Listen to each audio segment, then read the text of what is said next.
तो एक बार फिर से मैं आप सभी का स्वागत करता हूं अपनी इस वीडियो में। उम्मीद है आप सभी को ये जो सीरीज़ है शॉर्टकट कीज़ की, कंप्यूटर शॉर्टकट कीज़ की, आप सभी को अच्छी लग रही होगी और कंप्यूटर को चलाने के नए से नए कुछ एक ऐसे शॉर्टकट्स हो गए जो आप सभी को पता नहीं हो गया और पता चल रहे हैं, या फिर आपको अगर पता है तो उसके थ्रू आप और अधिक अच्छे तरीके से अपने कंप्यूटर सिस्टम को चला सकते हैं। और कंप्यूटर सिस्टम को चलाने के लिए माउस की ही ज़रूरत या कीबोर्ड की ज़रूरत नहीं होनी चाहिए। आप शॉर्टकट के थ्रू भी कंप्यूटर सिस्टम को अच्छी तरह से चला सकते हैं। तो वीडियो को ज़्यादा लंबा ना खींचते, हम फटाक से शुरू करते हैं अपनी इस वीडियो में। इसमें पहला क्वेश्चन हम देखते हैं अपने पास क्या होता है। और अगर फर्स्ट टाइम कोई इस वीडियो को देख रहे हैं तो सब्सक्राइब करना और अपने फ्रेंड के साथ शेयर करना ना भूलें। और जितने भी मैंने अपने वीडियोस बनाई होती हैं, वीडियो के मैंने लिंक डिस्क्रिप्शन बॉक्स में जाके दिया होता है, वहाँ पे भी जाके आप वीडियो को देख सकते हैं। जितने भी पहले मैंने और बहुत सारी वीडियोस के एमसीक्यूज क्वेश्चन वीडियो डाली हैं जो कि एग्ज़ाम के रिगार्डिंग बहुत ही इंपॉर्टेंट है। तो अब फर्स्ट क्वेश्चन आज का हमारे पास कौन सा है? How can we freeze a pane in Excel. तो जो एक्सेल में हमारे पास है, जहाँ पे हमने डेटा एंटर किया होता है, उसको फ्रीज कैसे कर सकते हैं हम पेन को? वो कहाँ से? होम फ्रीज पेन पे जाके, या व्यू मेनू में फ्रीज पेन में जाके, इंसर्ट मेनू में फ्रीज पेन में जाके, और डी ऑप्शन लास्ट जो है फॉर्मेट पे क्लिक करने के बाद, या फ्रीज पेन पे जाके। तो ये ऑप्शन हमारे पास कौन सा सही रहेगा? आप भी अपनी ओर से सही क्वेश्चन लगा सकते हैं और आंसर इसका अगर आप सही दे रहे हैं तो आप ऑलरेडी अच्छी नॉलेज रखते हैं एक्सेल के बारे में। तो आज की जो वीडियो है हमारी वो एक्सेल के शॉर्टकट्स की ही है। तो इसमें हमारे पास सबसे पहला रहेगा व्यू मेनू में फ्रीज पेन पे क्लिक करने के बाद हम ऐसा कर सकते हैं। उसके बाद नेक्स्ट हम चलते हैं, what is the shortcut key to insert a new worksheet in Excel. Excel में नई वर्कशीट को इंसर्ट करने के लिए हम किसका यूज़ करते हैं? इससे पहले वाली वीडियो में भी मैंने ये बता दिया है और हमने कई बार इसको कवर कर लिया है। हाँ, थोड़ा सा ट्रिकी आपका रहता है, वो रहता है पावर पॉइंट में, जहाँ की हम नई जो है स्लाइड को इंसर्ट करने के लिए कंट्रोल+M का यूज़ करते थे, और अगर हमने न्यू जो है पावर पॉइंट इंसर्ट करनी होती थी तो वहाँ पे कंट्रोल+N का यूज़ करते थे। तो यहाँ भी जब भी न्यू चीज़ की इंसर्ट करने की बात आएगी तो हम कहाँ से यूज़ करेंगे? कंट्रोल+N का ही यूज़ करते हैं। तो ऑप्शन नंबर ए यहाँ पे सही रहेगा। उसके बाद the which function is use to find the highest value in range in Excel. Excel में हाइएस्ट जो है वैल्यू को प्राप्त करने के लिए हम किसका यूज़ करेंगे? कौन सा फंक्शन हम यूज़ करते हैं? मैक्स, बी हाई, या सी टॉप, और डी हाईएस्ट। तो हम जब भी हमने कोई हाईएस्ट वैल्यू प्राप्त करनी होती है तो हम किसका यूज़ करते हैं? MAX मैक्स जो है फंक्शन का हम यूज़ करते हैं अगर हमने हाईएस्ट वैल्यू को प्राप्त करना होता है। तो जैसा कि आप सभी को पता है कि एक्सेल के अंदर हम क्या है, मैथमेटिकल कैलकुलेशन या फार्मूले के रिगार्डिंग जितने भी फार्मूलाज होते हैं तो हम यहाँ पे यूज़ करते हैं। और हमारी जो एक्सेल शीट है वो किसकी बनी होती है? ये this is the combination of cells. Cell जो है रो और कॉलम के कॉम्बिनेशन से बनी होती है, और इसमें सबसे छोटी यूनिट कौन सी होती है? सेल होती है। ठीक है, तो जिसमें कि हम एक इंडिविजुअल डाटा को एंटर करते हैं। तो उम्मीद है आप सभी को ये मालूम होगा, और अगर नहीं है तो मैंने एक बार रिपीट करके बता दिया है। नेक्स्ट हमारे पास रहेगा, तो which symbol is use to indicate an absolute cell reference in Excel formulas. तो एब्सोल्यूट क्या होता है कि आपके जो वैल्यू चेंज नहीं होती। तो अगर हमने ऐसी वैल्यू एंटर करनी है कि जो कि चेंज ना हो, और बाकी और दूसरे सेल की वैल्यू इजीली चेंज हो जाए, हम उसके साथ रिलेट कर सकते हैं। तो हम क्या करेंगे उस टाइम? कौन से सिंबल का यूज़ करेंगे? $, मॉड्यूल, @ या एम्परसेंट, या इसका हम यूज़ एंड के रूप में भी करते हैं। तो ऑप्शन नंबर हमारे पास कौन सा रहेगा? यहाँ है हमारे पास ऑप्शन नंबर ए, सही रहेगा। यहाँ पे हम किसका यूज़ करेंगे, डॉलर साइन का, ताकि हमारी वैल्यू चेंज ना हो। और ये आप खुद भी करके एक बार ट्राई करके देख सकते हैं। ओके, नेक्स्ट हम चलते हैं। तो what does the concatenate function do in Excel. Excel में कॉन्केटिनेट फंक्शन का यूज क्या होता है? ये option number A, it add two number together, और B, it merge multiple cell into one cell, और it find the total of the range in Excel cells, और उसके बाद डी लास्ट है, क्या है, it subtract one value from another. तो option number कौन सा यहाँ पे सही रहेगा? और इसी तरह के क्वेश्चन आपके पास आते हैं, और ये काफ़ी इंपॉर्टेंट क्वेश्चन है ये और आप सभी को पता है कि एक्सेल से बहुत से क्वेश्चन एग्ज़ाम में पूछ लिए जाते हैं। जब भी अगर ऑफिस की बात आती है तो ऑफिस के जितने भी हमारे पास वर्ड है, चाहे पावर पॉइंट है या ऐसे हैं, सबसे ज़्यादा क्वेश्चन एक्सेल से ही आते हैं। तो यहाँ पे क्या रहेगा हमारे पास?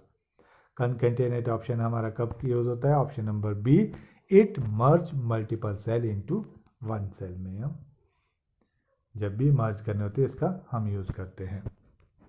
ओके, उसके बाद तो which function is used to find the number of cells that contain a number within a range cell in Excel। इसके लिए किसका यूज़ करेंगे? जब भी हमने रेंज की बात करनी होती है। तो ये कौन सा है? Option number A, count, option number B, sum, C, average function का यूज़ करते हैं, या फिर डी, नंबर्स फंक्शन का हम यूज़ करते हैं। तो जब भी हमने नंबर ऑफ रेंज जो भी कितने एक्सेल में कंटेन करते हैं उसकी अगर सेल की बात करनी होती है, काउंट करना होता है, तो हम किसका यूज़ करते हैं? Option number A, count function का हम यूज़ करते हैं, जिससे कि हमें पता चल जाता है कि रेंज क्या है एक्सेल में शीट के अंदर। ओके, उम्मीद है आप सभी को ये क्वेश्चन के जो है लेवल है ये भी अच्छा लग रहा है, और मैं बीच में बहुत अधिक टाइम भी वेस्ट नहीं करता हूँ, और फ्रिक्वेंटली मैं क्वेश्चन सीरीज़ को आगे बढ़ाता रहता हूँ। अगर आपको अच्छा लगता है तो प्लीज़ लाइक एंड सब्सक्राइब, और फर्स्ट टाइम अगर देख रहे हैं तभी आप सब्सक्राइब करेंगे, अदरवाइज अगर आपने सब्सक्राइब करके रखा है तो लाइक और शेयर करना ना भूलें। उसके बाद हम चलते हैं। तो which symbol is use to start a formula. Formula किस तरह से हम स्टार्ट करते हैं? सबसे पहले शुरू में जब हम लिखते हैं तो फार्मूला बार पे किस तरह से स्टार्ट होता है? ऑप्शन नंबर बी, ये इक्वल टू का साइन हमेशा ऐड करना पड़ता है, उसी के बाद हम अपना फार्मूला को लिखना स्टार्ट करते हैं और हमारा फार्मूला रन करता है। ओके, उसके बाद तो which Microsoft Office application is used for email communication. तो माइक्रोसॉफ्ट एक्सेल और Microsoft Word, PowerPoint, SS, ये सभी किसके हैं? एमएस ऑफिस की टूल्स होते हैं। तो इसमें हर एक चीज़ के लिए अलग अलग एप्लीकेशन दी गई होती है। तो अगर हमने ईमेल का यूज़ करना है तो हम कहाँ से करते हैं? वर्ड से, बी एक्सेल, सी पावर पॉइंट, या डी आउटलुक। और डेटाबेस का यूज़ भी हम करते हैं, जो कि हम कहाँ से करते हैं? इसके लिए एप्लीकेशन होती है एसएस में। तो ऑप्शन नंबर डी, आउटलुक से हम ईमेल कम्युनिकेशन कर सकते हैं। नेक्स्ट, तो which Excel feature allow you to display only the row that meet certain criteria. क्या करेगी? Only the row that meet certain criteria, जो कि आपका गोल होगा। तो वो कैसे होगा हमारे पास? वो सॉर्टिंग के थ्रू होगा, बी फिल्टरिंग ऑप्शन के साथ होगा, सी ग्रुपिंग के साथ होगा, या डी फिर कंडीशनल फॉर्मेटिंग के साथ होगा। तो आपको जैसे कि पता है कि एक्सेल के अंदर जो भी हमने शीट्स या डेटा बना के रखा होता है उसके ऊपर हम डिफरेंट तरह के फॉर्मूलाज या ऑपरेशन परफॉर्म कर सकते हैं। तो उसी में से एक आपने अगर डिस्प्ले करना है रो, और उसमें भी आपने कुछ पर्टिकुलर चीज़ सर्च करनी है, तो उसके लिए हम किसका यूज़ करेंगे? ऑप्शन नंबर बी, फिल्टरिंग का यूज़ के साथ आप ऐसा कर सकते हैं। फिल्टर लगा के हम जितने में हमारे पास अगर बहुत बड़ी शीट है तो उसको थोड़ा थोड़ा करके देख सकते हैं। आपके सर्टन जो आप का क्राइटेरिया है उसको आप अचीव कर सकते हैं। ओके, नेक्स्ट चलते हैं। तो which Excel feature allow you to perform a calculation across multiple sheet. तो पूरी आपके जो है कैलकुलेशन को परफॉर्म करने के लिए हम क्या कर सकते हैं। तो मल्टीपल शीट मतलब बहुत सारी शीटों को किस तरह से हम कर सकते हैं। तो ये कैसे होगा? Option number A, cell linking के थ्रू, बी, पाइवट टेबल जब हम इंसर्ट करते हैं, या सी, सिनेरियो मैनेजर के साथ, या कंसोलिडेशन के साथ। तो ये हम कौन सी ऑप्शन का हम इस पर यूज़ करेंगे ताकि हम क्या कर सकें, मल्टीपल सेल को या शीट्स को ऐड कर सकें। तो ये कहाँ से होता है? जब हम अपने सेल को लिंक करेंगे, सेल लिंकिंग के थ्रू हम इसको अचीव कर सकते हैं। तो काफ़ी अच्छी ऑप्शन हमारे पास यहाँ पे रहती है। उसके बाद नेक्स्ट हम चलते हैं, which keyboard shortcut is use to auto sum selected in cell. Auto sum का यूज़ हम किस तरह से कर सकते हैं, इसके लिए हमारे पास कौन सा शॉर्टकट रहता है। तो ये भी एक बहुत ही आसान फीचर है जिसको फॉर्मूला लिखना भी नहीं आता है। तो ऑटो सम ऑप्शन के थ्रू हम क्या कर सकते हैं, सम कर सकते हैं, जो भी वैल्यू हमने लिखी है उसको कैलकुलेट कर सकते हैं। तो ये शॉर्टकट के थ्रू भी हो सकता है। तो कैसे हो सकता है? कंट्रोल प्लस ए प्रेस करके, या कंट्रोल प्लस एस, या अल्ट प्लस इक्वल टू के साइन को प्रेस करके, या शिफ्ट प्लस इक्वल टू के साइन को प्रेस करके। तो हमारे पास ये ऑप्शन किस तरह से आएगा? अगर आपको साइन का पता नहीं है कि ऑटो सम का साइन किस तरह से होता है या ऑटो सम कहाँ है, तो आप शॉर्टकट का यूज़ के थ्रू भी ये काम कर सकते हैं। तो वो है option number C, Alt plus equal to के साइन प्रेस जैसे आप करेंगे तो आपकी वैल्यू कैलकुलेट हो जाएगी एक्सेल शीट के अंदर। तो उम्मीद है आज की ये वीडियो आपको अच्छी लगी होगी, और इसमें काफ़ी सारे ऐसे क्वेश्चन थे जो कि बहुत ही इंपॉर्टेंट है और एग्ज़ाम में आने के बहुत चांसेस रहते हैं। तो इसी तरह से हम अपनी इस वीडियो में हर बार इम्पॉर्टेंट क्वेश्चन को कवर करते रहते हैं।